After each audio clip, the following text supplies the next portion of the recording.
O ressuscitado não apenas restaura Pedro, ele o conforma por meio do amor e da cruz. Evangelho segundo São João, capítulo 21, versículos do 1 ao 19. Meus irmãos e minhas irmãs, a liturgia desse terceiro domingo do tempo pascal continua a nos conduzir pelo caminho da alegria e da esperança, abrindo o nosso coração para o grande acontecimento que dá sentido à nossa fé, a ressurreição de Jesus. Nós estamos ainda vivendo esse grande domingo que começou na manhã da Páscoa e se estende até Pentecostes. Na primeira leitura de hoje, nós vemos os apóstolos em Jerusalém enfrentando oposição e perseguições. As autoridades religiosas querem silenciá-los, mas eles não se deixam calar. Eles estão cheios do Espírito Santo, eles testemunham com coragem a boa nova de Jesus ressuscitado. A segunda leitura, ela nos leva para o céu, onde João contempla o Cordeiro, Jesus, aquele que foi imolado, mas agora vive para sempre. Ele é aclamado pelos anjos, por todos os santos, pela humanidade e por toda a criação. Essa visão nos recorda que a salvação de Deus é para todos. O projeto divino abrange o céu, a terra, o mar e tudo que neles existe. Meus irmãos e minhas irmãs, nada escapa ao amor redentor de Deus.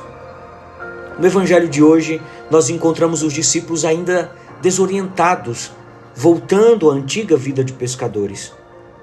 Mas é nesse cenário cotidiano, simples, que Jesus se faz presente.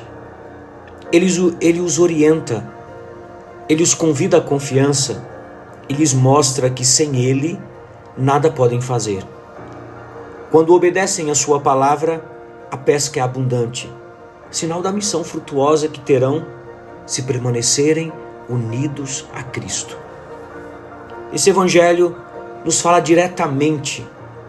Nossa missão só será fecunda se for vivida com Jesus, na escuta da sua palavra, na obediência à sua vontade. Caso contrário, meus irmãos e minhas irmãs, nós corremos o risco de cair num ativismo vazio, que até parece bom, mas que não dá frutos. Na primeira leitura, quando Pedro diz: devemos obedecer antes a Deus que aos homens, ele responde ao sumo sacerdote que o acusa de desobedecer a ordem do Sinédrio de não ensinar em nome de Jesus. Pedro fala com autoridade porque já experimentou em sua vida a fecundidade de ouvir obediente a palavra do Senhor, que se torna a resposta humana ao chamado divino. No Evangelho nós encontramos também essa figura de Pedro, que nos ensina que quando agimos a partir de nossas próprias decisões ou convicções, como ele diz, eu vou pescar, os resultados são sempre frustrantes. As redes parecem permanecerem vazias. É verdade que essa ação de Pedro é autônoma, é livre, porém está desconectada da vontade do Senhor. Mas quando Pedro lança as redes segundo a palavra de Jesus, elas se enchem milagrosamente. Esse contraste expressa a vida do discípulo, que sem Cristo nada nós podemos fazer. Veja, meus irmãos e minhas irmãs, mesmo com boa intenção, a ação de Pedro carrega o risco do agir autorreferente, não enraizado na comunhão com o Senhor. A ausência de Jesus no grupo dos discípulos que pescam com Pedro não significa apenas a falta daquilo que é essencial para a vida, mas o não perceber a sua presença. Não basta decidir. Nós precisamos nos questionar se ainda falta relacionar nosso agir aos critérios do Senhor, seu ensinamento, sua presença, seu Espírito. Naquela noite em que os discípulos agem sozinhos, os discípulos nada apanharam, é uma pesca sem resultados. O verbo grego piazô, geralmente traduzido como apanhar ou capturar, é carregado de sentido. No Evangelho de São João, esse verbo aparece várias vezes para descrever as tentativas inúteis das autoridades de prender Jesus antes de sua hora, a hora da glorificação. Essa é a mensagem implícita aqui que o texto nos traz. É que Cristo não pode ser dominado pela força. Só Ele se entrega livremente.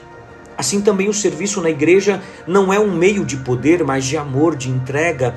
Jesus então convida os discípulos: lançai a rede do lado direito da barca e achareis. Note a troca sutil de vocabulário. Não se trata de apanhar ou de capturar, mas de encontrar. O surpreendente resultado da pesca faz com que o discípulo amado o reconheça. Aquele que está sempre próximo de Jesus, em sintonia com Jesus e que faz de forma intensa a experiência do amor de Jesus.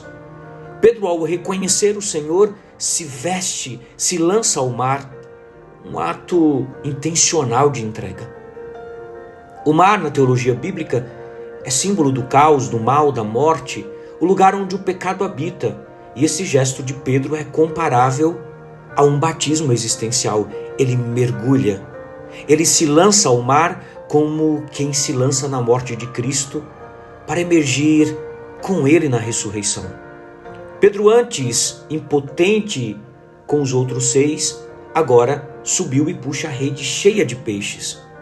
Ele não arrasta para si, ele não traz para si essa rede, mas ele traz essa rede para Cristo, ele atrai para Cristo. O número simbólico de 153 peixes, dentre tantas discussões teológicas, é tradicionalmente interpretado como símbolo da plenitude das nações, baseado em uma antiga contagem das espécies de peixes, indicando a universalidade da missão apostólica. A rede não se rompe, um sinal da comunhão eclesial que nasce do ressuscitado, que é capaz de conter a diversidade sem se romper.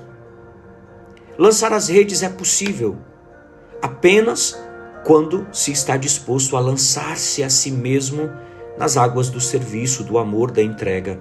Assim como Jesus se entregou livremente por amor, também o discípulo precisa viver a lógica pascal. É morrer para si e viver para os outros. O serviço cristão não se mede por eficiência ou por controle, mas pelo esvaziamento amoroso de si. Portanto, meus irmãos e minhas irmãs, a vida de fé é fecunda quando o nosso ministério, a nossa vida nasce de uma vida configurada a Cristo. Morrer com Ele, para viver com Ele e conduzir os outros, não para si, mas a terra firme do encontro com o ressuscitado. Dentro deste evangelho tão rico, deste domingo, nós vemos que após o milagre da pesca, São João, o evangelista, nos conduz a um dos diálogos mais densos do Novo Testamento, o encontro entre Pedro e Jesus à beira do mar. Aqui o ressuscitado realiza com Pedro um processo de restauração, um processo de renovação do seu chamado missionário, numa tríplice confissão de amor. Jesus pergunta 3 vezes a Pedro: Simão, filho de João, tu me amas? Ou seja, agapas-me? Ele responde: Senhor, tu sabes tudo, tu sabes que eu te amo. Filó-se. Veja que Jesus fala de um amor incondicional, oblativo, divino, o amor ágape. Por isso que ele diz agapas-me. Esse amor é o amor do Pai pelo mundo.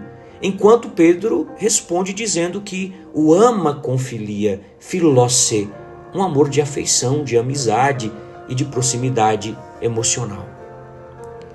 Na primeira e segunda pergunta, Jesus utiliza a expressão agapas-me, esse amor total de abandono. Quer dizer, ama-me com amor total, oblativo.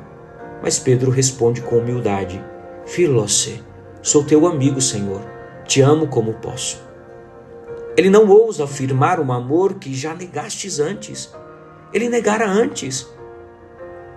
Na terceira pergunta, Jesus desce ao nível de Pedro e diz: fileis-me, como quem diz: você ao menos me ama como amigo?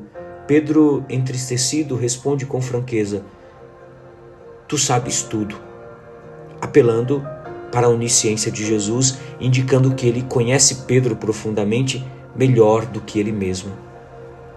Este diálogo parece querer desfazer a tríplice negação de Pedro durante a paixão de Jesus. Agora, à beira do fogo, e no grego bíblico antraquia, o mesmo termo usado para o fogo da negação, em João no capítulo 18, Pedro reafirma seu amor 3 vezes. O ambiente é deliberadamente semelhante, mas invertido. O lugar que era o fogo da negação, da queda, se torna agora o lugar do fogo da restauração. Após cada resposta, Jesus confia a Pedro uma missão pastoral. Apacenta meus cordeiros, pastoreia minhas ovelhas, apacenta minhas ovelhas. Os termos pastorear e apacentar revelam a profundidade da tarefa de Pedro. Apacentar os mais jovens ou frágeis da comunidade, quer dizer, alimentar, nutrir, que alude ao cuidado cotidiano e paciente. É o pastorear, é guiar como um pastor todo o rebanho, isto é ser uma liderança espiritual com autoridade humilde. A missão de Jesus é confiar a Pedro esse caminho pastoral e sacrificial. Ele não é dono do rebanho, ele é servo. Ele é chamado a cuidar em nome de Cristo e no estilo do bom pastor. Porquanto o pastoreio cristão é expressão de amor e não de controle. Santo Agostinho entende a tríplice pergunta de Jesus a Pedro como um remédio proporcional à tríplice negação. Para ele, o pastoreio só é legítimo quando nasce do amor verdadeiro a Cristo. Santo Agostinho dizia: Pedro negara 3 vezes e 3 vezes lhe é confiado o pastoreio. A língua que servira ao temor é agora instrumento do amor. O Senhor interroga Pedro sobre o amor e entrega-lhe o rebanho. Mostra assim que só o amor pode conduzir com justiça. O diálogo entre Jesus e Pedro culmina com uma palavra profética. Em verdade te digo, quando eras jovem e te cingias e ia para onde querias, mas agora, quando fores velho, estenderás as mãos e o outro te cingirá e te levará para onde não queres ir. O evangelista comenta que isso indicava com que morte Pedro iria glorificar a Deus. Meus irmãos e minhas irmãs, trata-se de uma alusão ao martírio de Pedro, possivelmente a crucificação. Conforme a tradição patrística, segundo Tertuliano, Orígenes, Eusébio de Cesareia, a expressão estender as mãos evoca o gesto do crucificado que esticou os braços sobre a cruz. A referência ao outro te cingirá remete à total entrega. Pedro será conduzido não pela sua vontade, mas pelo caminho do discipulado radical. E isso ecoa o chamado original de Jesus: quem quiser vir após mim, negue-se a si mesmo, tome a sua cruz e siga-me. Aqui Pedro é chamado a cumprir plenamente aquilo que antes não conseguira. A última palavra do ressuscitado é clara e definitiva para Pedro: segue-me.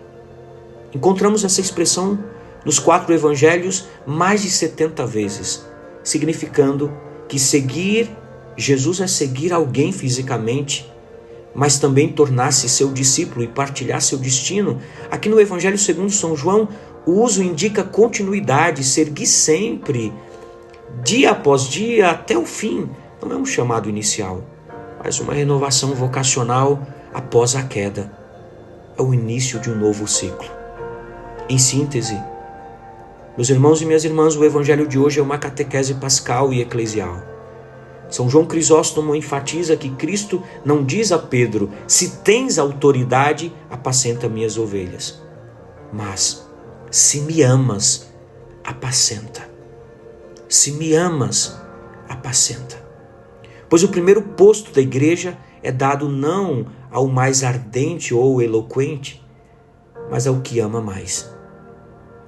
A pesca abundante, o reconhecimento do ressuscitado, o gesto do mergulho de Pedro e o diálogo do amor formam um conjunto que nos conduz da autonomia à escuta obediente, da esterilidade ao fruto abundante, da queda à reconciliação, da vergonha à dignidade, da fraqueza ao martírio glorificador de Deus.